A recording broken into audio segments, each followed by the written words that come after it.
view देखेर चाहिँ साँच्चै नै ताप्लेजुङ एकदमै राम्रो छ भन्ने भाइब आउँछ क्या हैन के अरे त्यो पढेको मान्छे हैन यसको बारेमा ल यो रुख के हो पत्तो ल राम्रो छ नेचर पनि राम्रो रहेछ लक्ष्मण भन्ने मान्छे आएको छ आउनु होला फोटो खिच्न किताब किन्न मन छ भने किताब किन्न आउनु होला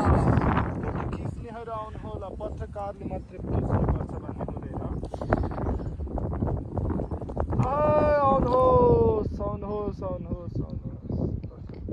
हेलो गाइज एन्ड भ्यू देखेर चाहिँ साँच्चै नै ताप्लेजुङ एकदमै राम्रो छ भन्ने भाइब आउँछ क्या हैन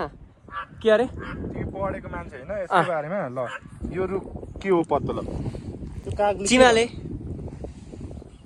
भाइ भएन के हो त खस्रुको रुख भन्छ यसलाई ए त्यस्तो थाहा छैन नि त मलाई यार खस्रु भनेको के हो खस्रो भनेको यो खस्रो भन्छ पत्ता यसको गाई बस्तुले मेरो यता पाहाडतिर मात्रै पाउँछ ताप्लेजुङतिर धेरै माथि यता माथितिर पनि पाउँछ लेकतिर पाउने चिज हो क्या साथी यो चाहिँ लेख हो है र हामी चाहिँ यहाँ छौँ औ मित्र हेलो साथी कागसँग बोल्दैछौँ फेरि यहाँ आउनु के छ भन्नुपर्ने चिज केही छ भन्नुपर्ने अब गुफा छिर्ने हो पाप धर्म के छ देखिन्छ अनि त्यस्तै हो अनि म त अब चक्लेट खानै जानु